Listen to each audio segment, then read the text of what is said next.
Bismillahirrahmanirrahim. Assalamualaikum warahmatullahi wabarakatuh. Bismillah, alhamdulillah, wassalatu wassalamu ala habibillah Sayyidina Muhammad ibn Abdillah wa ala alihi wa sahbihi wa mawalah. Subhanaka la ilma lana illa ma 'allamtana innaka antal alimul hakim wa la hawla wa la quwwah إلا بالله العلي العظيم اللهم رب اشرح لنا صدورنا ويسر لنا أمورنا واحلل عقدة من ألسنتنا يفقه أقوالنا اللهم فقهنا في الدين وعلمنا التأويل برحمتك يا رب العالمين والحمد لله رب العالمين.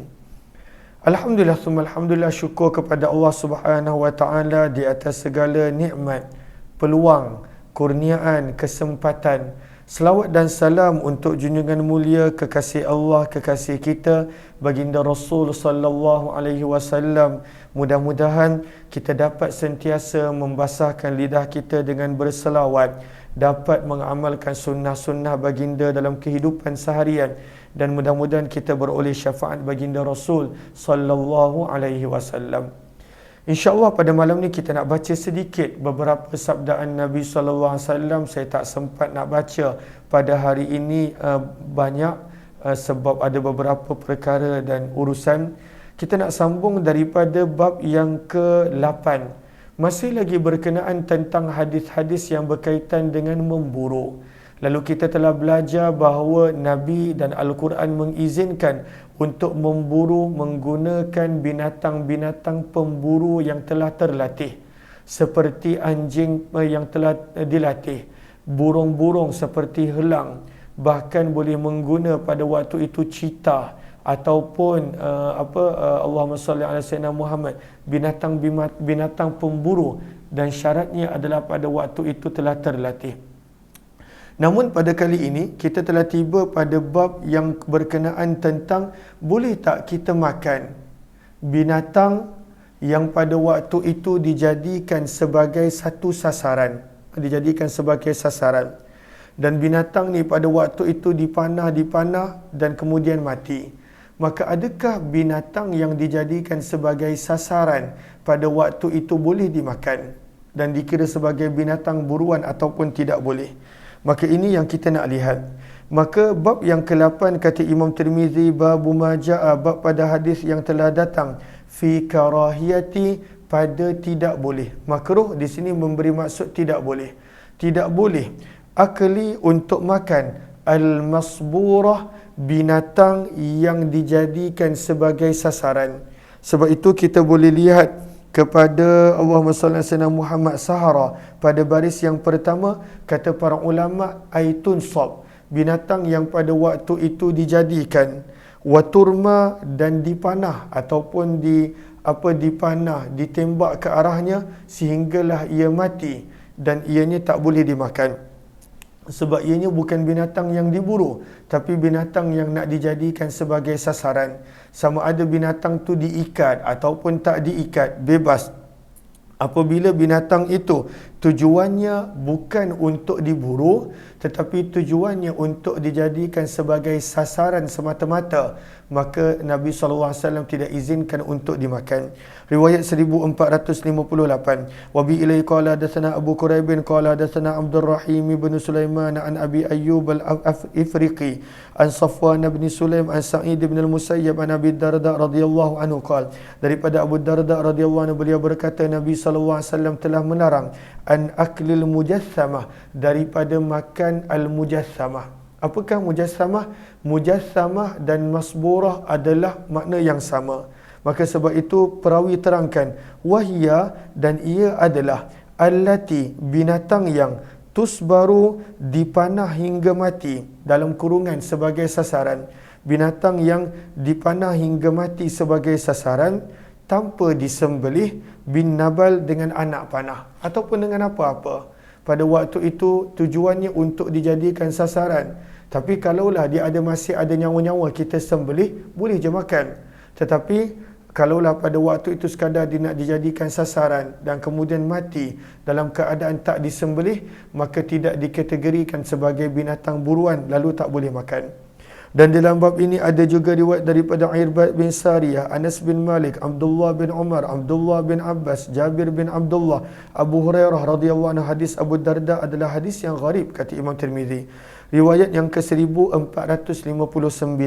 Wa bi ilahi qala hadatsana Muhammad bin Yahya wa ghairu wahid qalu hadatsana Abu Asim an Wahb bin Abi Khalid qala haddatsatni Ummu Habibah bintul Irbad ibn Sariyah an abiha, daripada Irbad bin Sariyah radhiyallahu taala anha, sesungguhnya baginda Nabi sallallahu alaihi wasallam naha, telah melarang, yauma Khaybar, pada hari peperangan Khaybar, an kulli zinab, daripada memakan daging binatang yang bertaring.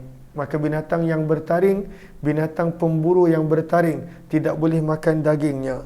Minas siba, daripada binatang buas. Zinab adalah binatang yang ada taring. Sebab itu kalau kita belajar tajwid, gigi yang berada di bahagian tepi dipanggil anyab, anyab dalam istilah tajwid. Maka binatang yang bertaring daripada binatang buas, dagingnya tak boleh dimakan. Wa an kulli dhi mikhlab, dan tidak dibenarkan untuk makan daging binatang yang memburu menggunakan kuku dia. Mikhlab, binatang yang mencakar. Binatang yang mencakar dengan kuku, dagingnya tak boleh dimakan. Minat tair, daripada burung, burung-burung pemangsa, burung-burung pemburu yang memburu menggunakan claw dia, menggunakan kuku dia, mencakar, tak boleh dimakan.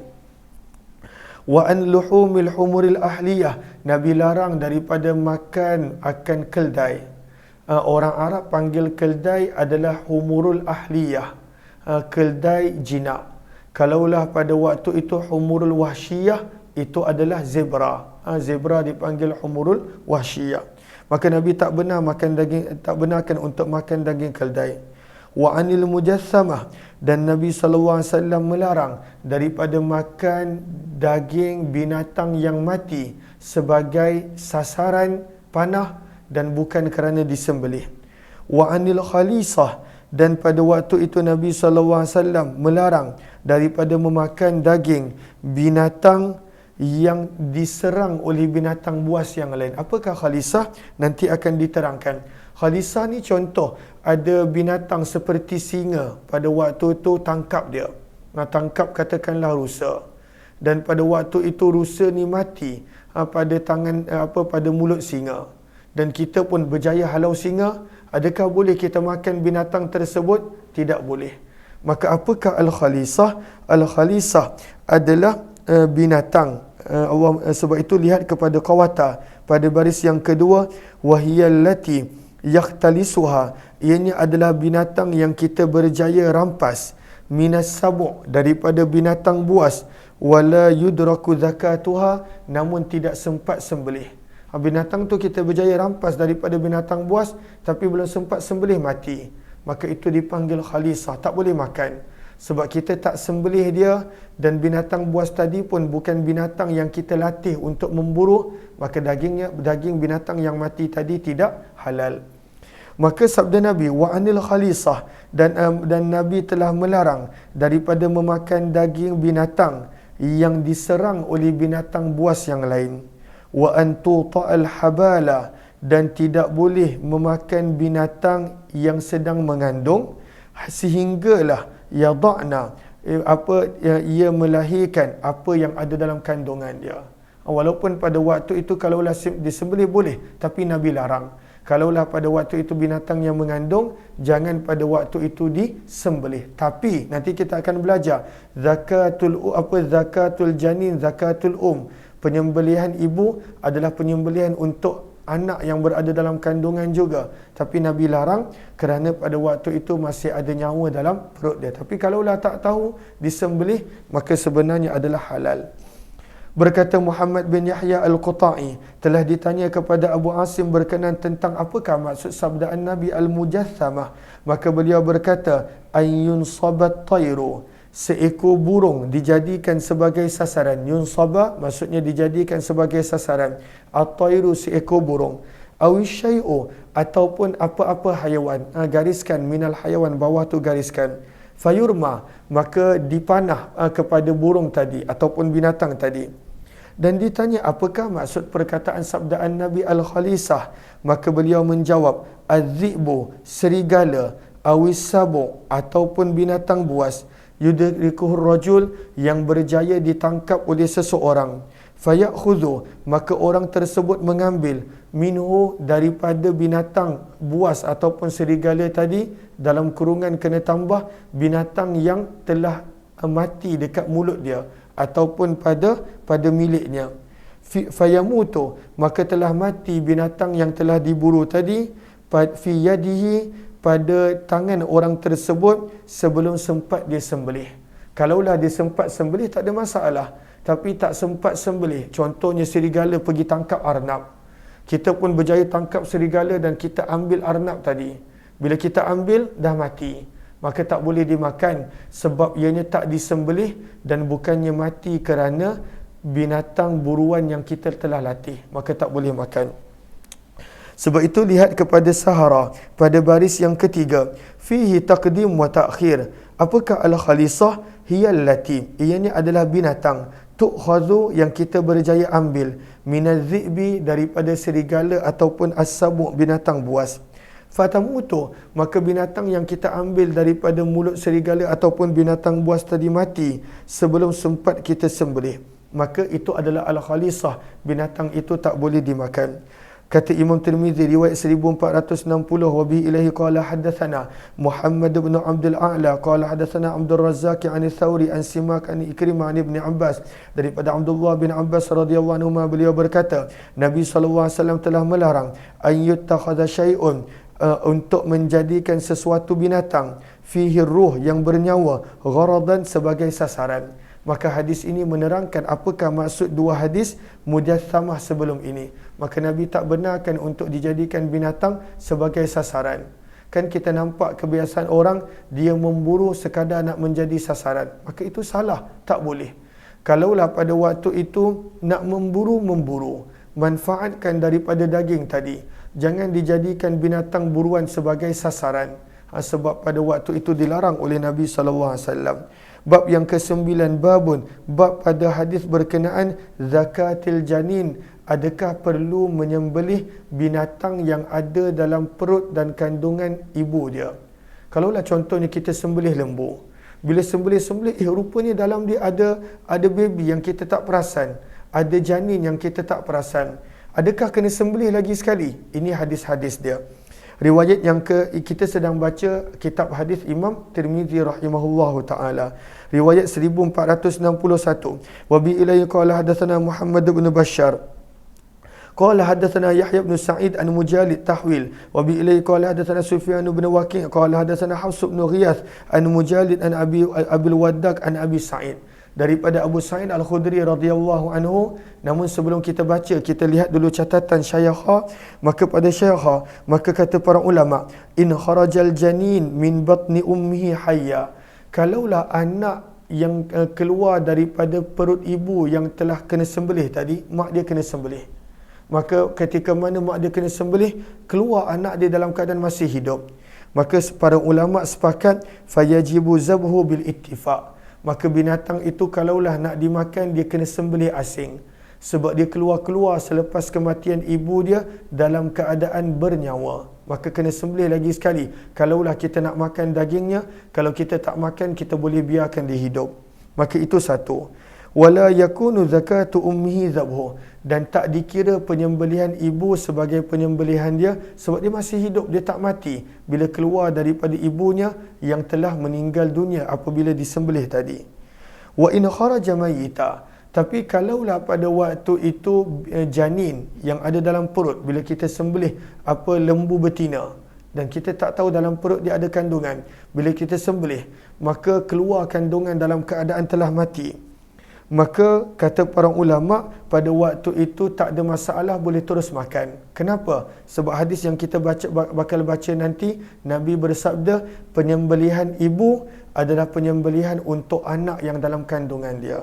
Namun di sisi Imam Abu Hanifah, pada waktu itu binatang tadi tak boleh dimakan. Janin yang ada dalam kandungan tadi tak boleh dimakan dan dikira sebagai bangkai. Pada waktu itu tak boleh dimakan. Yang disembelih hanya ibu. Maka binatang yang dalam kandungannya pada waktu itu tak boleh dimakan, kata Imam Abu Hanifah rahimahullah. Maka daripada Abu Sa'id radhiyallahu anhu, daripada Nabi SAW baginda bersabda, zakatul janin, penyembelihan untuk janin yang berada dalam kandungan, zakatu ummih, terlaksana dengan penyembelihan ibu dia. Ini kalaulah pada waktu itu ianya mati dalam keadaan ketika mana keluar daripada perut ibu yang telah disembelih. Maka tak payah sembelih dah. Sembelih ibu dia dah dikira sembelih janin yang berada dalam kandungan tadi. Dan di dalam bab ini ada juga riwayat daripada Jabir bin Abdullah, Abu Umamah Al-Bahili, Abu Darda, Abu Hurairah radhiyallahu anhum.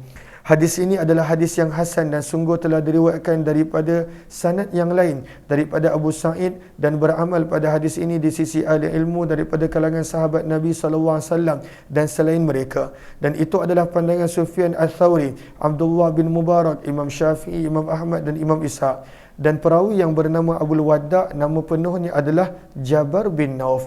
Bab yang ke-10 masih lagi berkenaan tentang tajuk memburu. Bab yang ke-10, babun, bab pada hadis berkenaan karahiyati, tidak boleh memakan daging kulli dhinabin, setiap binatang yang memburu menggunakan taring, wa dhi mikhlab, dan setiap binatang yang memburu menggunakan kuku. Lalu binatang memburu tersebut tak boleh. Tapi kalaulah binatang memburu tu kita latih untuk memburu binatang buruan, itu boleh. Itu kita dah belajar. Tapi daging binatang buruan, contohnya boleh tak kita makan daging singa?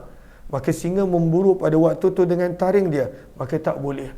Boleh tak kita nak makan contohnya daging serigala? Serigala memburu pada waktu tu dengan taring dia, dengan mulut dia, maka tak boleh. Maka pada bab ini dibawakan bahawa tidak boleh makan daging binatang yang memburu menggunakan taring dan binatang yang memburu menggunakan kuku, seperti burung-burung helang dan sebagainya. Riwayat 1462. Wabihi ilaihi qala hadatsana Ahmad bin Al-Hasan qala hadatsana Abdullah bin Maslamah an Malik bin Anas an Ibn Shihab an Abi Idris Al-Khawlani an Abi Tha'labah Al-Khushani. Hadis ni kita dah baca dah sebelum ni. Cuma Imam Tirmizi bawakan pada tajuk yang baru. Daripada Abu Tha'labah Al-Khushani radhiyallahu anhu, beliau berkata, Nabi SAW telah melarang daripada memakan daging setiap binatang yang memburu menggunakan taring daripada binatang buas. Wabi ilai sibak, maksudnya binatang buas.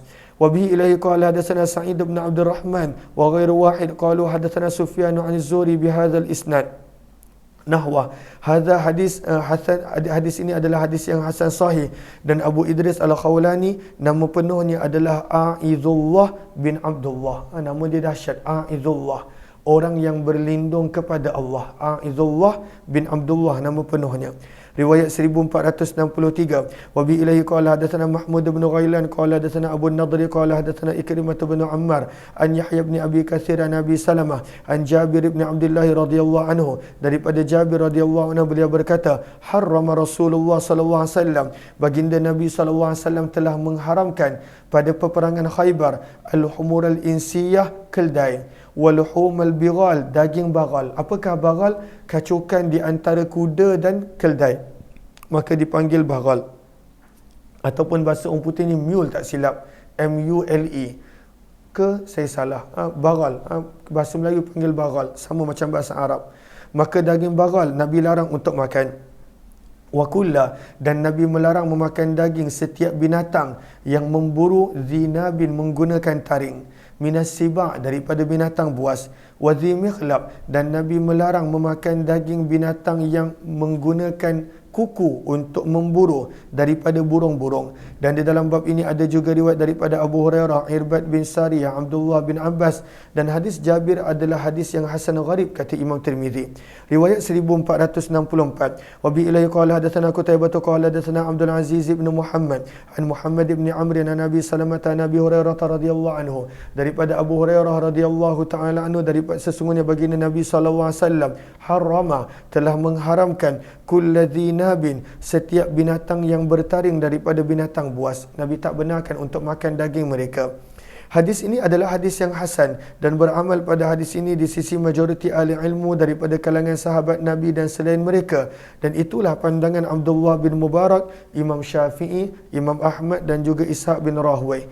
Bab yang ke-11 berkenaan tentang mana-mana anggota tubuh badan yang tercabut daripada binatang, itu adalah bangkai.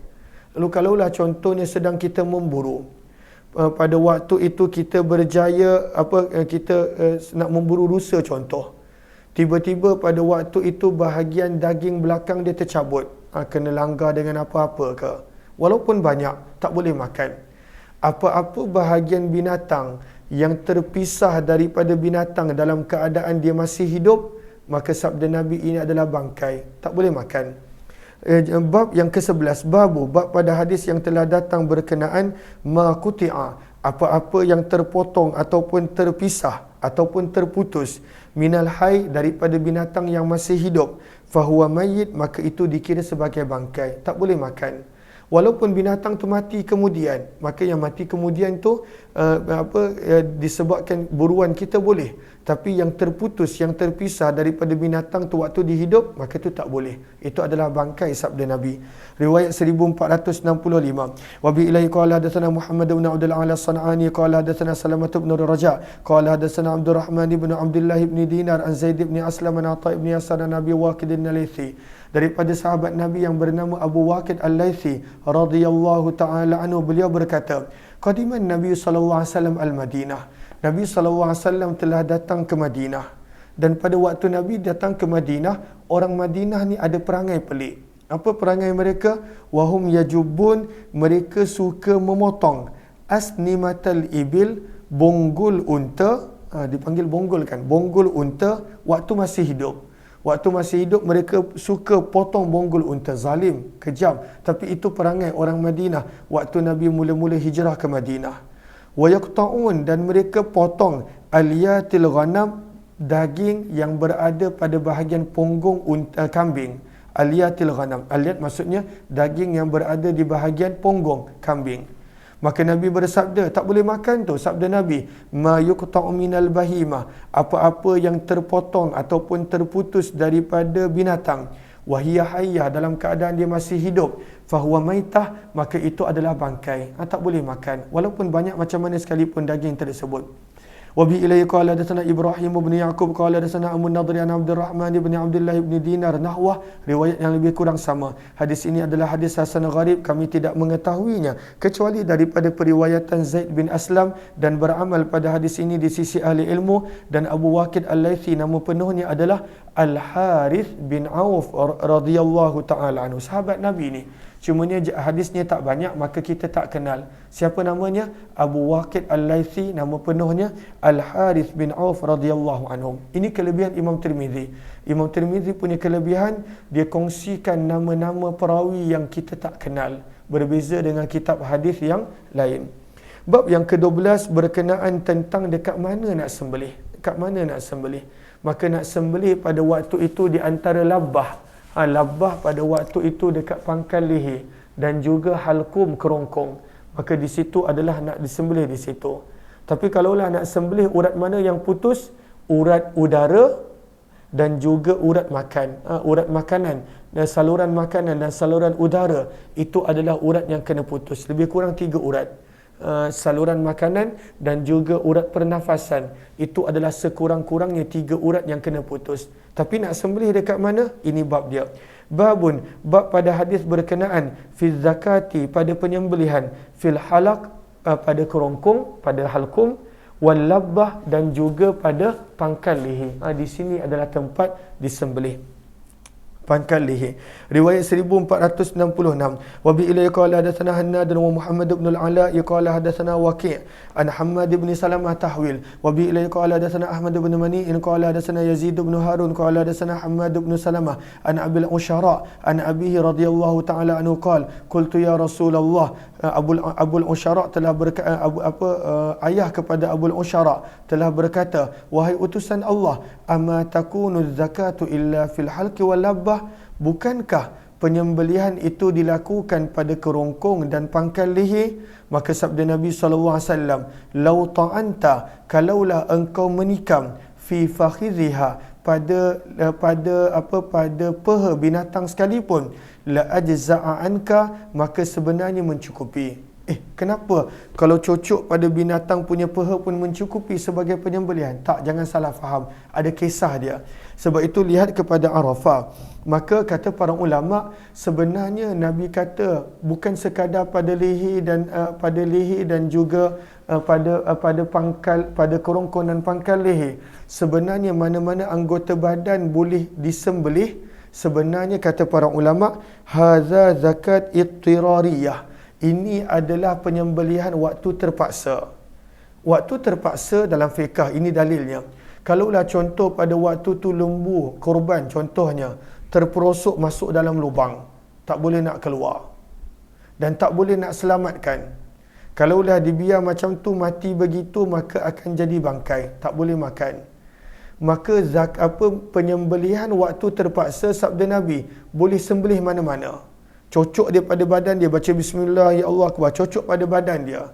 Dan kalau tak boleh nak sampai pada leher dia, maka kalaulah dia mati dalam keadaan begitu, maka ianya halal. Maka kalaulah penyembelihan waktu terdesak, maka pada waktu itu boleh menyembelih dalam keadaan begitu. Ataupun contoh, pada waktu itu binatang tu dah lemas, contohnya bila-bila masa nak mati dan tak boleh nak selamatkan, nak pegang leher pun dia meronta-ronta, maka boleh je lukakan mana-mana bahagian badan dia dengan niat sembelih dan ianya menjadi halal. Ini dipanggil penyembelihan dalam keadaan terpaksa. Namun kata para ulama, wa ammal ikhtiyariyah, namun kalaulah penyembelihan boleh berlaku secara normal, binatang tu dah diikat dan sebagainya, maka tempat sembelihnya adalah di antara halkum dan juga di antara pangkal leher. Sebab itu kata para ulama, hukum fiqah dia, boleh kalaulah binatang tu pada awalnya boleh sembelih dekat leher contoh. Tiba-tiba dia mengamuk, maka binatang yang mengamuk kita boleh sembelih pada mana-mana bahagian tubuh badan dia. Contohnya binatang tu dah ikat macam raya korban lah. Tiba-tiba dia mengamuk. Dah berjam-jam, berapa lama tak boleh nak tangkap, dia mengamuk. Maka pada waktu itu boleh sahaja menyembelih binatang itu pada mana-mana anggota tubuh badan dia. Boleh. Sebab itu dah dikira penyembelihan dalam keadaan terpaksa. Maka sebab itu disebut di sini pada Arafah, pada baris yang ketiga, wa idza ta'annasal wahshi, kalaulah binatang yang pada awalnya buas tetapi menjadi jinak, fa zakatuhu ikhtiyariyah, maka kena sembelih seperti biasa dekat leher. Wa idza tawahhashal insi, kalaulah binatang yang asalnya elok tiba-tiba mengamuk, naik minyak, mengamuk, dah tak boleh nak buat apa, dah berjam-jam begitu, fa zakatuhu ittirariyah, maka boleh untuk sembelih dengan lukakan mana-mana anggota badan dia, dan kalaulah dia mati halal untuk dimakan walaupun bukan pada leher. Maka para ulama bagi contoh, mislu an saqatal haywanu fil bi'ri wa qarubal maut. Contoh, ada lembu yang pada waktu tu masuk dalam perigi dan tak boleh nak keluarkan, dah nak mati dah. Kalaulah pada waktu tu tak luka mana-mana badan dia, maka jadi bangkai, tak boleh makan. Maka Nabi suruh, idza lau ta'anta, kalaulah kamu pada waktu itu lukakan peha dia sekalipun, dah boleh makan. Ataupun contohnya, Allahumma salli ala sayyidina Muhammad, au ta'allaqat dajajah ala syajarah. Contohnya ada ayam pada waktu tu tersangkut dekat pokok, kita nak sembelih tak sampai, maka pada waktu tu kita boleh sembelih dengan apa pun cara untuk melukakan dia dan ianya akan menjadi halal. Ini adalah beberapa contoh yang para ulama bagi kat dalam dompet kita. Okey. Berkata Yazid bin Harun Perawi, hadis ini terpakai ketika mana penyembelihan waktu darurat, kata Yazid bin Harun. Kata Imam Tirmizi, dan di dalam bab ini ada juga riwayat daripada Rafi' bin Khadij radhiyallahu anhu. Hadis ini adalah gharib, kami tidak mengetahuinya kecuali daripada hadis Hammad bin Salamah, dan kami tidak mengetahui untuk Abul Usyara daripada ayahnya selain daripada hadis ini sahaja. Dan telah bercanggah pendapat berkenaan tentang siapakah nama Abul Usyara. Maka mereka berkata, namanya adalah Usamah bin Qihtim. Ini pandangan pertama. Ada yang mengatakan namanya adalah Yasar bin Bazar. Ada yang mengatakan namanya Yasar bin Balz. Ada yang mengatakan namanya adalah Utarid. Pelbagai pendapat siapakah nama perawi Abul Usyara. Bab yang ke-13 berkenaan tentang membunuh cicak. Maka ada pahala untuk membunuh cicak. Orang yang berjaya membunuh cicak pada pukulan pertama, pahalanya lebih besar berbanding dengan orang yang bunuh cicak dengan 2 pukulan. Orang yang bunuh cicak dengan 2 pukulan, pahalanya lebih besar berbanding dengan orang yang membunuh cicak dengan 3 pukulan. Saya ingat dulu, waktu-waktu kecil lah, pada waktu tu dah tak ada permainan apa.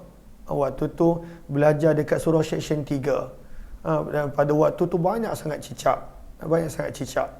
Maka lagi-lagi ketika mana dekat tempat wuduk, maka pelajar-pelajar ni ramai-ramai lah. Pelajar-pelajar, saya pun kecil waktu tu, tak sampai 10 tahun. Saya tengok pada waktu tu pelajar-pelajar ni akan ambil air, baling kat cicak. Lalu cicak ni bila kena air, dia terjatuh. Dan kat situ pada waktu tu mereka bunuh.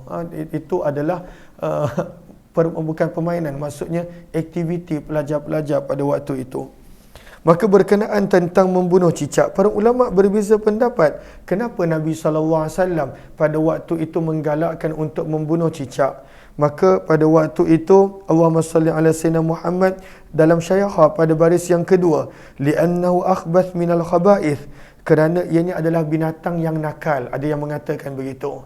Kerana ianya adalah binatang yang telah meniup api untuk memarakkan api pada zaman Nabi Ibrahim. Ini setengah pandangan. Ada yang mempertikaikan riwayat ini. Tapi ini yang para ulama sebut, kenapa disuruh bunuh? Kerana ianya adalah binatang yang cuba untuk menyemarakkan api sewaktu api yang sedang membakar Nabi Allah Ibrahim.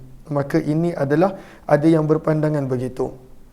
Okey, bab pada hadis berkenaan tentang membunuh cicak. Riwayat 1467. Wa bi ilaihi qala hadatsana Abu Quraib bin qala hadatsana Waqi' an Sufyan an Suhail bin Abi Salih an Nabi Hurairah radhiyallahu anhu. Daripada Abu Hurairah radhiyallahu taala anhu, lalu betul ke arah hida. Lari laju. Saya spray dulu. Okey, Allahumma salli ala sayyidina Muhammad. Dulu waktu kecil-kecil, waktu masih belajar tahfiz, pelajar-pelajar besar, sebab saya kecil, tak sampai 10 tahun. Lalu mereka buat lastik daripada getah. Pada waktu tu lastik untuk bunuh cicak. Dan pada waktu tu memang tak ada permainan apa, tak ada benda apa pun. Pada waktu tu itu yang mereka buat setiap malam, pergi membunuh cicak. Cicak pun trauma kot nampak budak-budak tahfiz pada zaman tu. Sebab mereka memang bunuh cicak yang banyak. Allahumma salli ala sayyidina Muhammad. Maka daripada Abu Hurairah radhiyallahu anhu, sesungguhnya baginda Nabi sallallahu alaihi wasallam telah bersabda, man qatala, barang siapa yang telah membunuh cicak bid darbatil ula, pada pukulan pertama, kana lahu kadza wa kadza hasanah, maka untuknya adalah pahala sekian-sekian. Tak disebut berapa banyak, Nabi hanya sebut pahala sekian-sekian. Fa in qatalaha, maka jika dia bunuh cicak pada pukulan yang kedua, kana lahu kadza wa kadza, maka adalah untuknya pahala sekian-sekian. Boleh gariskan bawah tu, ai adwan wa anqas minal awal, pahala tu kurang sikit dengan orang yang berjaya bunuh cicak pada pukulan pertama. Fa in qatalaha fi darbati tsalitsah, dan kalaulah dibunuh cicak pada pukulan yang ketiga, kana lahu kadza wa kadza hasanah, lagi kurang pahalanya, maka pada waktu itu pahalanya adalah sekian-sekian. Dan dalam bab ini ada juga riwayat daripada Abdullah bin Mas'ud, Sa'ad, Aisyah, Ummu Syari' radhiyallahu anhum. Hadis Abu Hurairah adalah hadis yang hasan sahih. Ada yang mengatakan ada pahala kalau bunuh cicak Jumaat malam Sabtu, maka itu saya tak jumpa, mungkin ada, wallahu a'lam. Bab yang ke-14 berkenaan tentang membunuh ular. Adakah boleh bunuh ular? Maka Nabi SAW izin untuk membunuh ular kecuali ular yang ada dalam rumah. Maka ular yang ada dalam rumah, maka pada waktu itu jangan dibunuh, tetapi diberi amaran terlebih dahulu selama 3 hari, dan kemudian kalaulah masih lagi ada, barulah dibunuh. Kenapa ular dalam rumah jangan dibunuh? Ini bukan semua jenis ular. Ada sejenis ular, iaitu ular yang halus, yang pada waktu itu ada dalam rumah. Maka pada waktu itu Nabi bersabda, kerana kadang-kala ianya adalah jin yang tinggal di dalam rumah tersebut. Tapi zaman kita tak ada masalah. Kalau nampak ular, panggil bomba. Tak payah bunuh. Biar bomba yang tangkap. Kadang-kadang kalau semangat nak bunuh ular, kita pula yang menjadi mangsa. Maka jom kita lihat riwayat 1400 bab yang ke-14 babun, bab pada hadis berkenaan tentang qatlil hayyat, membunuh ular. Riwayat 1468. Wa bi ilai qala hadatsana Qutaibah qala hadatsana Laits an ibn Syihab an Salim bin Abdullah an abihi, daripada Abdullah bin Umar radhiyallahu Salim bin Abdullah punya ayah namanya Abdullah bin Umar. Daripada Abdullah bin Umar radhiyallahu anhuma, beliau berkata baginda Nabi sallallahu alaihi wasallam telah bersabda, "Uqtulul hayyat, bunuhlah ular-ular. Waqtulu, dan bunuhlah zat tufyatain, ular yang memiliki ular yang memiliki dua garisan." Ular tu dia ada dua garisan pada belakang dia. Cuma kalaulah pada waktu tu tak pasti, janganlah nak pergi tengok dekat-dekat ada garisan ke tak. Bunuh je. Kalaulah pada waktu itu kita rasa ini ular berbisa. Tapi ular-ular yang halus, ular-ular yang nampak pelik, maka Nabi kata jangan bunuh, kerana takut itu adalah jin. Itu adalah jin. Zat tufyatain. Maka Nabi SAW menegaskan lagi-lagi membunuh ular yang berbisa. Ular yang pada waktu itu memiliki dua garisan. Sebab itu lihat kepada qawata pada baris yang pertama, wa huwa alladhi fawqa dhahri khattani abyadan. Mana pada belakang dia, pada atas dia ada dua garisan putih. Itu dipanggil zutufyatain. Maka Nabi kata ular macam tu lagi-lagi kena bunuh. Yang seterusnya Nabi kata wal abtar, dan bunuhlah ular yang tak ada ekor ataupun ular yang berekor pendek. Pada waktu tu ekor dia macam terputus. Abtar maksudnya binatang yang terputus ekor. Sebab itu lihat kepada kepada qawata baris yang kedua, huwallazi la zambalah. Maka ianya adalah ular yang pada waktu tu ekornya pendek. Maka itu pun sebenarnya ular yang berbisa, Nabi suruh bunuh. Kemudian sabda Nabi, kenapa dua ular ni khusus yang Nabi sebut kena bunuh?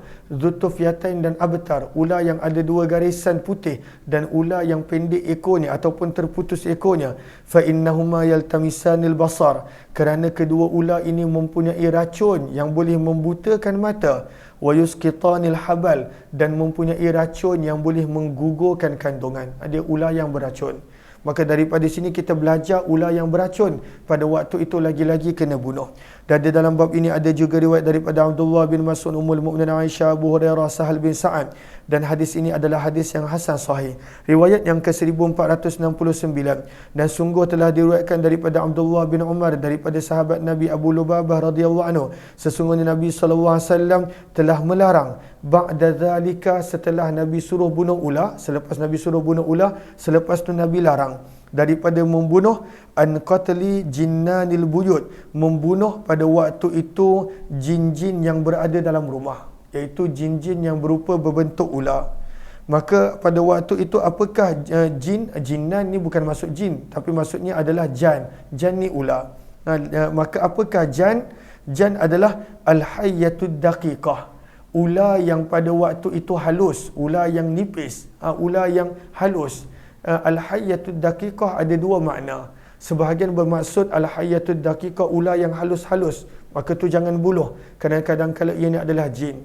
Dan ada yang menyebut al-hayyatud daqiqah adalah ular yang mempunyai garisan halus pada tubuh badan dia. Ada dua makna. Maka Nabi melarang daripada bunuh ular yang berada dalam rumah, kata para ulama, iaitu ular yang halus dan juga ular yang mempunyai garisan yang halus pada tubuh badan dia. Kenapa tak boleh bunuh? Maka sabda Nabi SAW, kerana ianya adalah al-awamir. Apakah maksud al-awamir? Lihat kepada Allahumma salli ala Sayyidina Muhammad, lihat kepada qawata. Safi, Aliyah, ini dah sampai dah? Ni.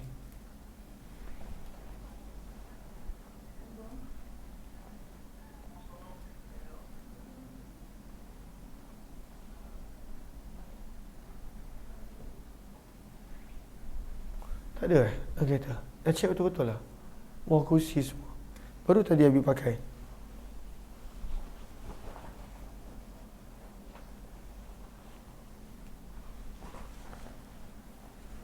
Cuba tengok betul-betul. Ke dekat bilik mana? Dekat meja bawah ke tadi bila Habib masuk? Macam mana? Boleh. Sampai dah. Apa? Okay, minta maaf.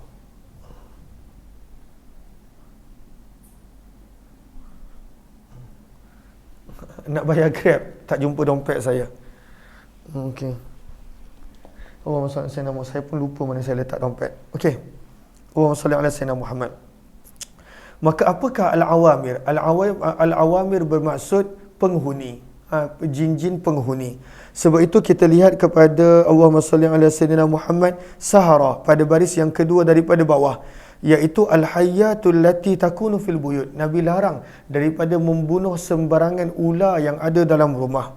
Kenapa? Kenapa ular-ular tersebut dipanggil awamir? Wakilah kerana ia ini adalah amirah. Amirah maksudnya penghuni rumah. Wakilah ada mengatakan kerana ia ini adalah lituli umriha, kerana usianya panjang. Sebab jin memang usia dia panjang. Ada satu riwayat yang mana sanadnya tidaklah kuat. Berkenaan pada zaman Nabi ada seorang sahabat telah membunuh ular yang ada dalam rumah. Dan kemudian pada waktu itu dia telah mati tak lama selepas itu. Maka Nabi SAW telah berkata telah membunuhnya jin-jin kepada jin yang telah dia bunuh.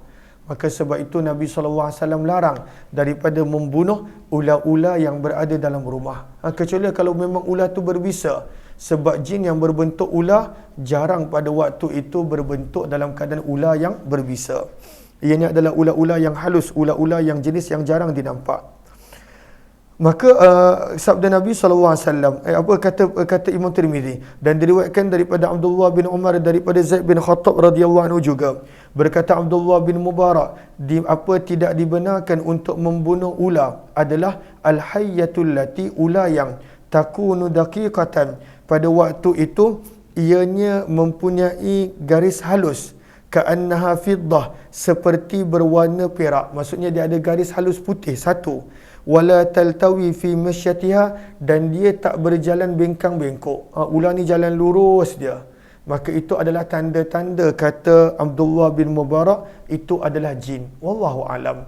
Tapi senang pada waktu itu kita jangan bunuh ke apa, kita panggil pihak yang berkelayakan untuk tangkap dan buang di tempat yang sepatutnya. Okey, jin memang ada di mana-mana. Cuma kadang-kala waktu itulah dia nak berbentuk ular. Kita pula tengah semangat nak bunuh ular ni, kita pergi bunuh dia. Maka pada waktu itu akan marahlah keluarga kepada jin tersebut. Riwayat yang ke-1470. Wa bi ilai qala hadatsana Hannadun qala hadatsana Abdatu an Ubaidillah bin Umar an-Saifi an Abi Sa'id al-Khudri. Daripada Abu Sa'id al-Khudri radhiyallahu anhu, beliau berkata, baginda Nabi sallallahu alaihi wasallam telah bersabda, "Inna li buyutikum ummara." Sesungguhnya dekat rumah kamu adanya penghuni-penghuni daripada jin. Para ulama berbeza pendapat, adakah khas untuk Madinah ataupun untuk seluruh dunia. Ada kedua-dua pendapat pada qawata, pada baris yang keempat. Ibnu Abdul Bar berkata ini adalah khas untuk rumah-rumah di Madinah, ada banyak jin. Ada mengatakan tidak, annahu am, ini dekat semua tempat. Maka sabda Nabi, sesungguhnya pada rumah-rumah kamu adanya penghuni daripada jin. Faharriju, maka berilah amaran, alaihinna, kepada mereka, salasan, sebanyak 3 kali. Fa in badalakum, kalaulah ia masih muncul, bada maksudnya zahara, ular tadi masih lagi munculkan diri, selepas daripada itu faqtuluh, maka bunuh. Tapi bagi amaran dulu, jin, ingat kepada perjanjian. Nanti datang perkataan tu, ingat kepada perjanjian yang kau pernah buat dengan Nabi Nuh dan Nabi Sulaiman bin Daud. Engkau tak boleh sakiti kami. Keluar. Kita bagi amaran kepada dia. Kalaulah dia masih ada lagi, maka maksudnya sama ada dia bukan jin, lalu dia tak faham bahasa, ataupun pada waktu tu dia jin yang degil, yang telah diberi amaran, maka boleh bunuh. Okey, hakadha, kata Imam Tirmizi, beginilah yang telah diriwayatkan oleh Ubaidullah bin Umar, hadis ini daripada Saifi, daripada Abu Sa'id. Wa rawa Malik bin Anas, dan Imam Malik bin Anas telah meriwayatkan hadis ini daripada Saifi, daripada Abu Sa'id, yang merupakan maula kepada Hisham bin Zuhrah, daripada Abu Sa'id radhiyallahu anhu. Dan sebenarnya dalam hadis ini ada kisah yang tersendiri. Wa bi ilai qala Nabi zalikal ansari qala sana ma'anun qala sana Malik wa hadza asahu. Dan sanad yang kita baru baca tadi adalah lebih sahih daripada sanad Ubaidullah Abdullah bin Umar. Warawa Muhammad, dan telah meriwayatkan Muhammad bin Ajlan daripada Saifi, riwayat yang seumpama Imam Malik rahimahullah. Riwayat 1471. Wabi ilaihi qala hadatsana Hannad dan qala hadatsana Ibnu Abi Zaidah qala hadatsana Ibnu Abi Laila an Thabit al-Bunani an Abdurrahman bin Abi Laila qala, berkata Abdurrahman bin Abu Laila, telah berkata Abu Laila ayahku, bahawa Nabi SAW telah bersabda, idza zaharatil hayyah, apabila muncul ular fil maskan di rumah, kalaulah nampak ular di rumah, fakulu, maka katakanlah kamu kepada ular tersebut, inna nas'aluka bi'ahdi Nuhin wa bi'ahdi Sulaiman bin Dawud alla tu'ziyana, sesungguhnya kami meminta kepadamu dengan perjanjian yang telah ada dengan Nabi Nuh dan perjanjian yang telah ada di antara kamu dan Sulaiman bin Daud alaihi wassalatu wassalam, alla tu'zina, janganlah kamu mengganggu kami. Maka pada waktu itu bagi amaran. Dalam hadis yang sebelum ini bagi amaran 3 kali dan biar dulu. Kalaulah ular tu masih ada, maka sabda Nabi, fa in adat, kalaulah dia masih datang ular tadi, faqtuluha, maka barulah bunuh dia. Bagi dulu amaran sebanyak 3 kali dengan ingatkan kepadanya perjanjian yang ada di antara Nabi Nuh dan mereka, dan juga di antara Nabi Sulaiman dan mereka. Hadis ini adalah hadis yang gharib, kami tidak mengetahuinya daripada hadis Thabit al-Bunani kecuali daripada sanad ini daripada periwayatan Ibnu Abi Laila. Bab yang ke-15 berkenaan tentang hadis di mana Nabi pernah menyuruh untuk membunuh anjing. Sebenarnya itu adalah di awal Islam, Nabi suruh untuk membunuh anjing, kemudian Nabi kata dah tak payah bunuh kecuali anjing yang hitam keseluruhan dia, itu sahaja yang bunuh. Riwayat 1472. Babu ma jaa, bab pada hadis yang telah datang fi qatlil kilab, berkenaan tentang membunuh anjing.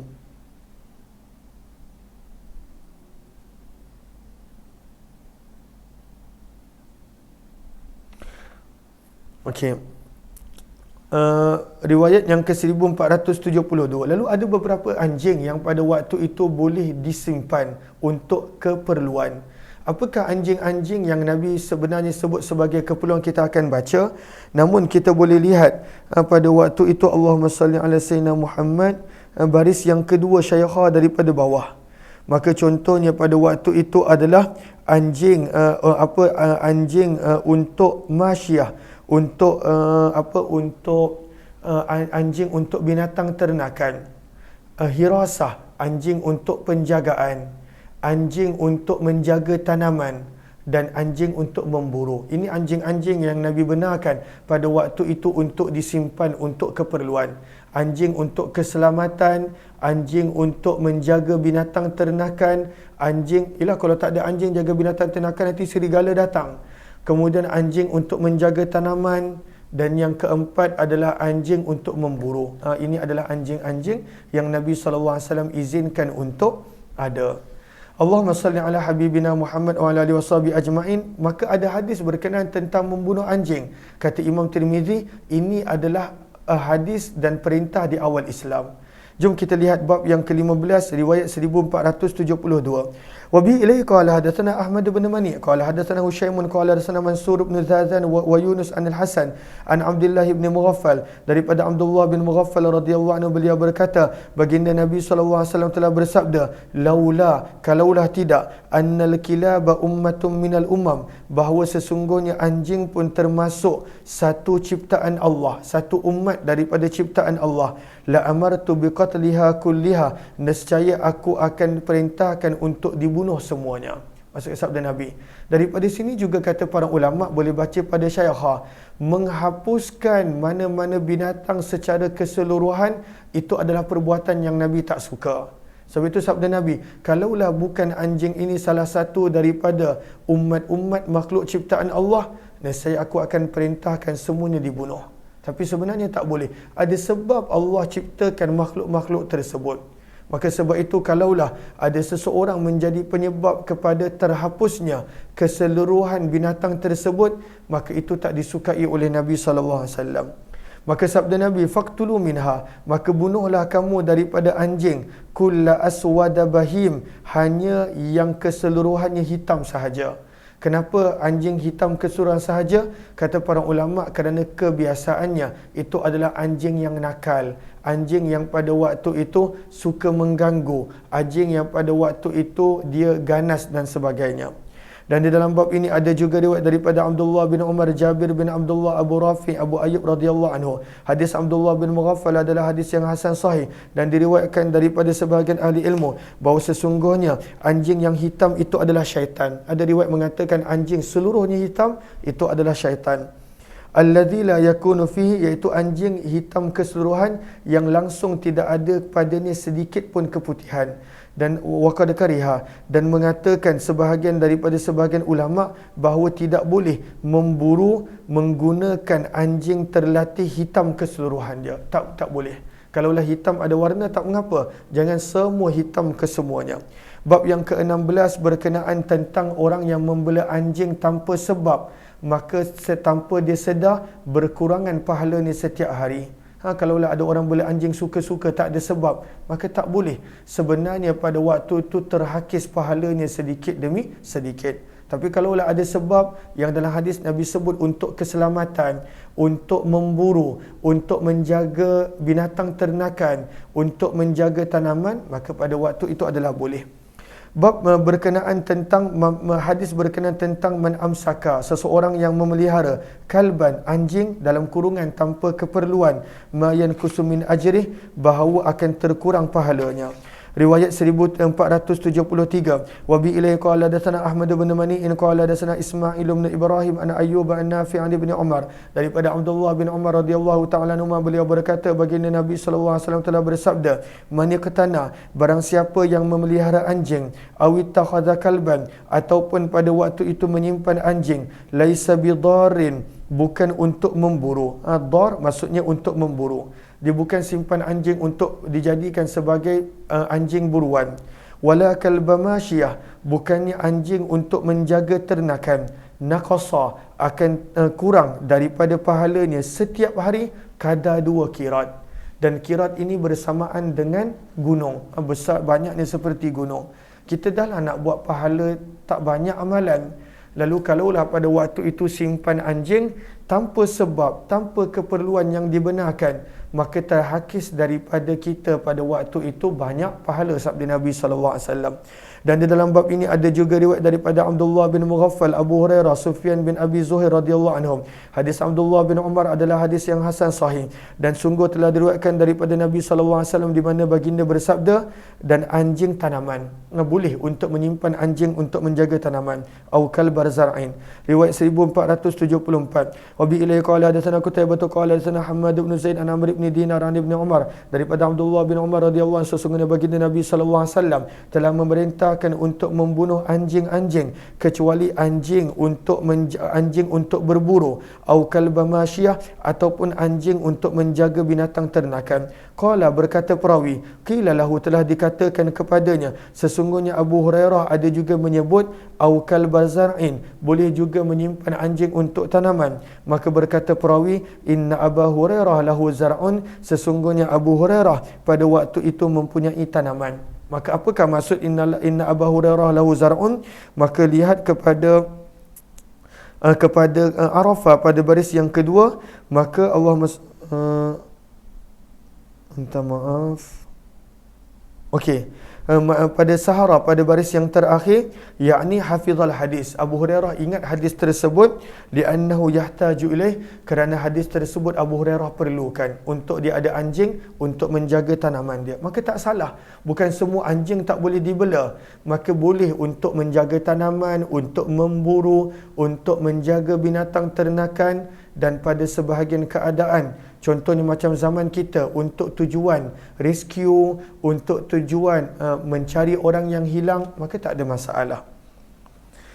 Allahumma salli alaihi. Hadis ini adalah hadis yang hasan sahih, riwayat 1475. Wa bi ilai qala Hasan bin Ali wa ghairu wahid qalu hadatsana Abdul Razzaq qala hadatsana Ma'mar an Az-Zuhri an Abi Salamah bin Abdul Rahman an Abi Hurairah, daripada Abu Hurairah radhiyallahu anhu, sesungguhnya baginda Nabi sallallahu alaihi wasallam telah bersabda, barang siapa manittakhadha kalban, barang siapa yang membela anjing dalam kurungan tanpa keperluan, kecuali anjing untuk kegunaan menjaga ternakan, kalba masyiyah, au saidin, anjing digunakan untuk memburu, au sayd au zar'in, ataupun anjing yang digunakan untuk menjaga tanaman, intaqasa akan berkurangan daripada pahalanya setiap hari kadar 1 qirat. Hadis ini adalah hadis yang sahih dan diriwayatkan daripada Atha bin Abi Rabah, sesungguhnya Nabi SAW telah memberi keringanan dan kelonggaran untuk membela anjing. Wa in kana lirrajuli, walaupun seseorang itu binatang ternakannya syatun wahidah, hanya seekor kambing.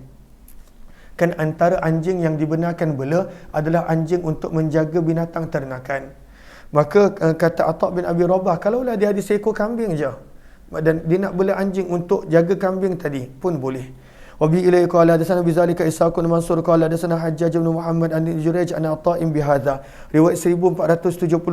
Wabi ilaihi qala hadatsana Ubaid bin Asbad bin Muhammad al-Qurashi qala hadatsana Abi an al-A'mash an Ismail bin Muslim Anil Hasan an Abdullah bin Mughaffal, daripada Abdullah bin Mughaffal radhiyallahu anhu, beliau berkata, sesungguhnya inni lamimman yarfa'u, sesungguhnya aku adalah orang yang mengangkat aghsana syajarah, dahan pokok daripada wajah Nabi SAW sewaktu Nabi berkhutbah. Dia nak tunjukkan dekat dia dengan Nabi.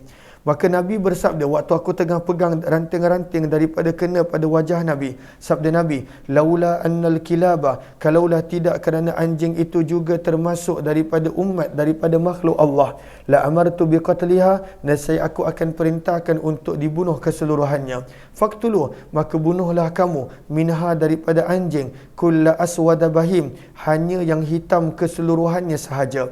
Wa ma min ahli baitin, dan tidaklah mana-mana seisi rumah, yartabitun, yang mengikat kalban anjing, mengikat maksudnya memelihara, kecuali naqasa akan berkurangan daripada amalan mereka kulla yaumin, setiap hari kadar 1 qirat.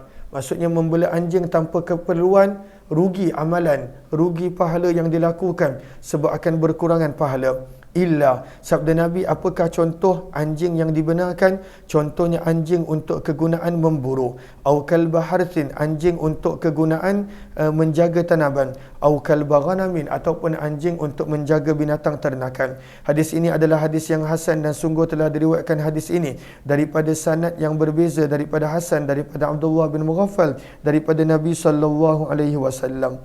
Bab yang seterusnya, bab yang ke-17, berkenaan tentang menyembelih binatang menggunakan tebu. Tebu ataupun buluh. Qasab dipanggil tebu ataupun buluh.